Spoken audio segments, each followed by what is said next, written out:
1,000 Goodluck Jonathan cannot solve the problems of Nigeria.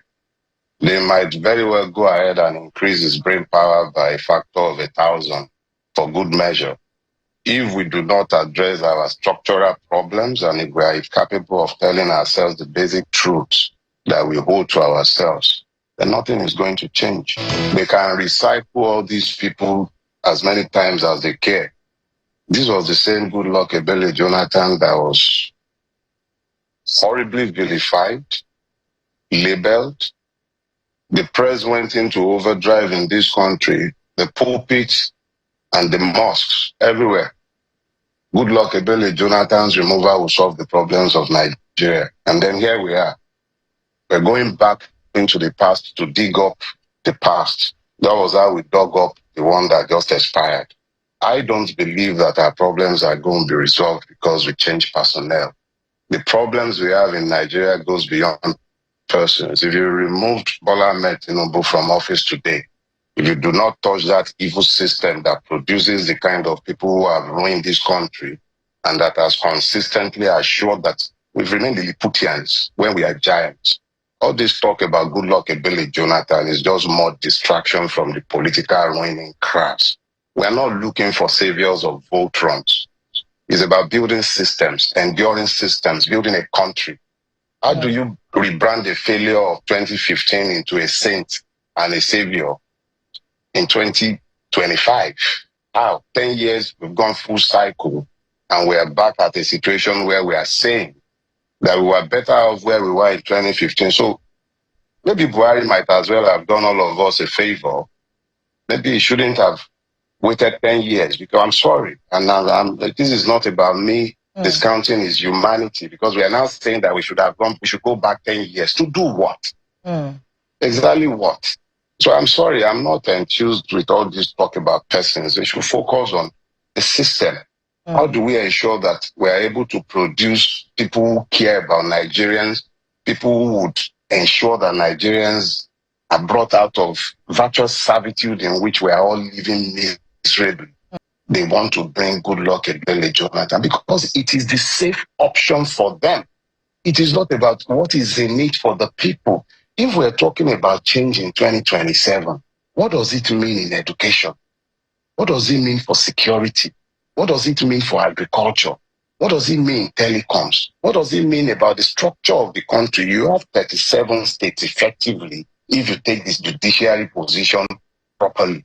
You have 36 states, one federal territory, 774 local governments. They are sat in Abuja thinking of into this. Nobody is coming out to talk about how the cost of governance has assured that the people have been ignored. No developmental strides are being made. They are talking about Goodluck Jonathan. There were valid reasons 10 years ago to ask that it be removed. But people did not ask themselves, what does it mean to change this? So they focused on change and they were sold a dot. So now we're back here again, 10 years later, realization has hit that APC is running us for us. And we are thinking that it's all about changing names and then bringing somebody. I would be more interested in knowing exactly what it is that Mr. Goodluck might bring this time around that is different from what he was doing. That each and every one of the persons, largely in the media, almost every critical voice in this country, all of whom are falling silent today, called for his removal. So what has changed? From as far back as when I've been in the public space and I've been asked questions, I've made it abundantly clear. You cannot depend on those who have ruined this country for a salvation, even though in the history of every part of the world, it has always taken members of the oppressive ruining class to lift the people out of the mess. You talk about the political class. The unfortunate reality is that Nigeria is not possessed of a political class. Political suggests people who are resolved to meet the challenges of nationhood, of development by consensus.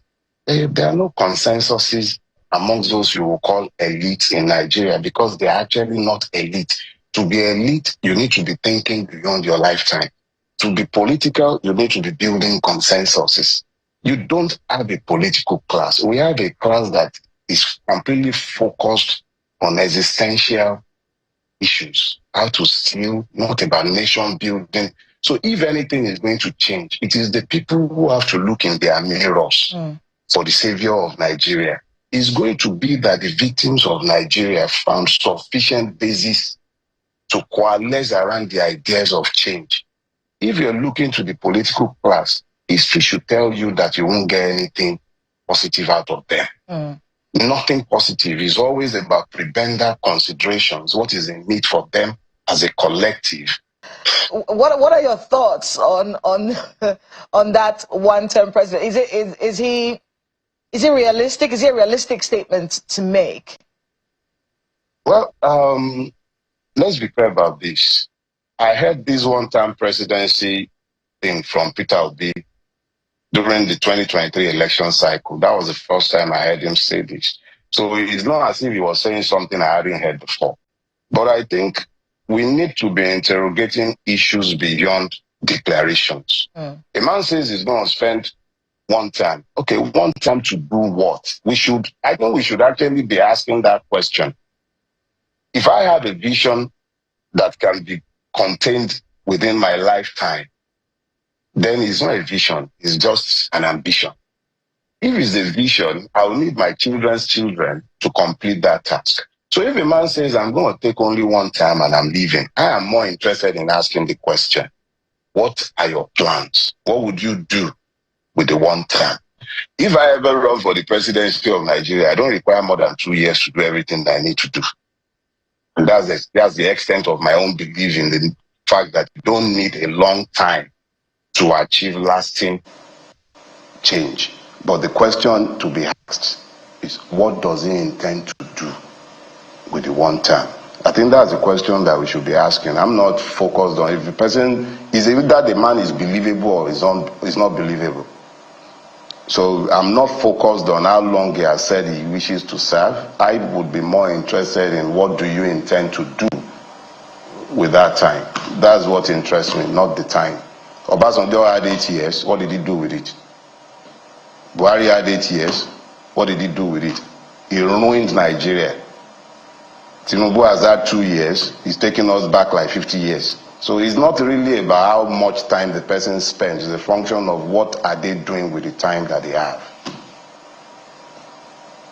The Nigerian Union of Pensioners, representing various agencies, NITEL, MTEL, FRCN, FMW, Nigerian Railway Corporation, they are protesting unpaid entitlements up to 35 months pension arrears, non-payment of the 35,000 Naira palliative and the 32,000 Naira pension increment. So we have people who have worked for this country, and we saw it with the police not too long ago. We keep seeing these stories going on across the country. Yorubas have this proverb. They say, "Tiya obati kari ki to bon." Until suffering is democratized, it is rarely ever rejected. The ruiners of Nigeria have done a fantastic job of feathering their own nest by plucking the feathers of the Nigerian victims. Without anesthesia of any sort, they just keep plucking the feathers and they've used it to feather their own nest. So if the Nigerian people are now universally groaning, for someone like me who is completely convinced that only a revolution will save Nigeria, I'm extremely happy. Because what they are doing is that they are helping me to recruit the foot soldiers for the revolution that must change this country. Now, let's deal with something. You're talking about pensioners. Go to Ekiti State. Some people have retired for over 15 years. They've received nothing. Not a dime. These ones are talking about 30-something months.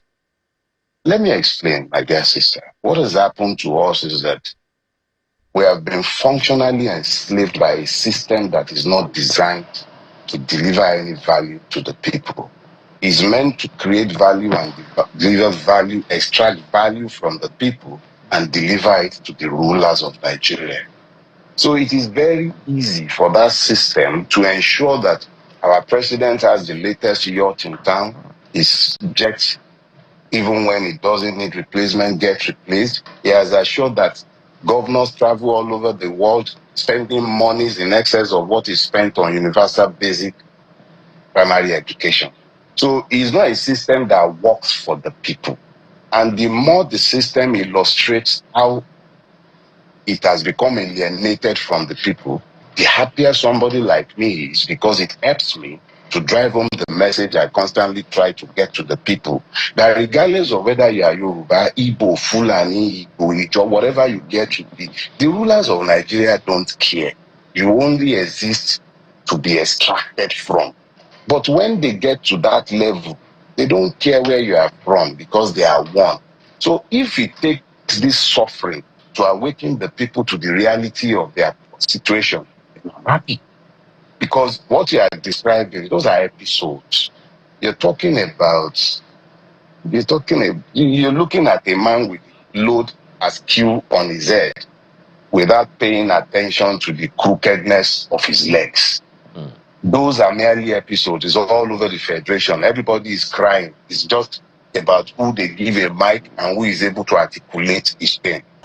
The reality is that we don't have any national vision. I think it's in Habakkuk, I think chapter 2, verse 1 and 2 or something like that. Those of you who are Christians, like you understand, but it says that a vision is for an appointed time. Though it tarries, wait for it. It says write it down, make it plain, that those who read it may run with it. In typical nation building, you reduce your national vision to the anthem and then the pledges. A man came into office and he demonstrated his capacity to get the National Assembly to do whatever he cares, and he was done within 72 hours, I believe. He changed the national anthem back to the old national anthem. That shows you what is possible when a man is determined to achieve. So if Bola Ahmed Tinubu had wanted to achieve an overarching vision, he could have gone to the same National Assembly and gotten them to fall behind it. Obasanjo could have pretty much done the same thing until he went off on his third tangent. The key thing I'm explaining is this. When you have a vision, it constrains your spending. If you are building a house, you will rather buy a bag of cement than a bottle of brandy, because your priorities will change. We're a country that has zero vision. That is why perversion has crept in. Our ruiners have no big ideas behind which to harness the capacities, immense capacities of Nigerians. We will conceive roads. It would already be outdated before they move to site. It's not in terms of the budget, it's in terms of the stealing that attended the planning. So instead of building something that would belong in the new age, at least based on the kind of budget, you build something that doesn't even fit the day. That is a function of the absence of vision. You're building a railway. The railway to Ibadan will take me over 2 hours or thereabout to get to Ibadan. If I enter the train, no, they're almost 3 hours to get to Ibadan. That's probably the distance from London to Reading, which will take less than 30 minutes. But we built it at great cost. This country is in debt today. The person principally responsible for building that is crowing that he will end corruption in Nigeria if he becomes president. So, my brother, we have no national vision. That is why perversion has taken over our land. The word provision comes from provision for vision. We have no vision. It's perversion governing Nigeria. Perversion of the worst order. To end this session, I need to call your attention to something. The kind of rigging we will see in 2027 is called ghost mode rigging. It's only people with spiritual eyes that can see the rigging take place. It's going to be a spiritual rigging, quote and unquote. We all witness to the 2023 glitch by INEC. The things that were done to give voter apathy, the things that were done to do voter disenfranchisement, we all witness to it. Even voter intimidation on election day, thugs, police, security agencies, some of them compromised. Vote manipulation, we all saw all of those. In 2027, do you think that the way they are planning to rig it, you will see or notice the glitch. You won't. From what we have seen now from Edo election, Kogi election, there is a buffer server somewhere that sits between the Beavers machine and the public-facing IREF server. So that when they click send from the polling unit to upload from EC8A, when they click that send, the thing does not go to the public immediately. Yes or no? It takes at least 4 hours before it appears there. So between that 4 hours, what happens? The result goes into a buffer server, in my opinion. And that buffer server is like the vote watch that we're talking about. It gives real-time electronic collation. So they know what is happening from state to state, from local government to local government, from ward to ward, from polling unit to polling unit. So they know what to doctor, what to leave. They probably would do what they want to do there very quickly and then now push it to the public facing. So that way, they don't need to say no network. There'll be network. You upload your PU, your polling unit election result. You upload it. But just that you won't see it in real time. That's why that real time, they come out. You won't see it in real time. The buffer time, there's a buffer server taking care of that. That's where all the manipulations will happen. And you can't see it. Even if you call all the political parties together and you call the CSOs, you do an independent audit or validation of INEX processes, they'll simply point, it's IT, they'll simply point the server directly to the public IREF's portal. And then you do your audit, everything will work fine. When you have gone, they'll switch it back. So you won't know. The only way to prevent that rigging, which is where the confidence of anybody who wants to rig is vote watch. An independently verifiable, people-powered, parallel vote tabulation. Non-partisan, parallel vote tabulation. That is in line with the law. It is not going to be a PVT to announce winners. No. That, we concede, is the exclusive preserve of INEC to announce winners. So the Vote Watch platform is not an alternative to INEC. No. It is a check on INEC. Everything that we're doing as they are uploading the results from the PU to IREF, we are uploading it to Vote Watch. That is why every serious Nigerian must be involved in what is going on in Vote Watch. One thing it will do for sure is that it will stop godfatherism. Right now, people like Fubara are suffering in the hands of Wike and suffering in the hands of Tinubu. People like Desmond Elliott are suffering in the hands of Tinubu, suffering in the hands of Gbajabiamila Mila. You know, Ben Ayade. All of these people are suffering in the hands of godfathers. And guess what? When godfathers take over leadership, it is the people that suffer. And the reason is that whoever they install becomes loyal to them, will do only the things that he wants. The politician will only please his godfather. He won't please the people because the people don't matter. So if we want a Nigeria that works, the starting point is we must take care of godfatherism. We must get rid of godfatherism. We must. And the way to do that is votewatch.pro.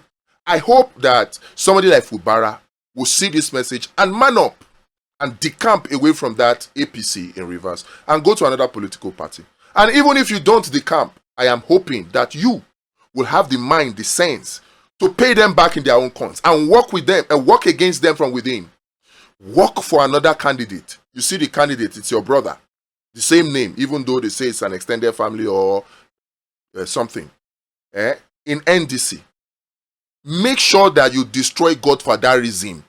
If you are going to go out with your head high. Don't let them, they have ended your career. The only way to save it is if you work against them and you defeat that godfather structure in Rivers State. I'm talking to you, Fubara. That's the only way. But for all the rest of us, we all must put hands together to make sure that the 2027 election is free and fair and credible, and that godfatherism is taken out of our polity. God bless you for clicking the link and joining Vote Watch. And God bless the Federal Republic of Nigeria. I'll see you in the next update.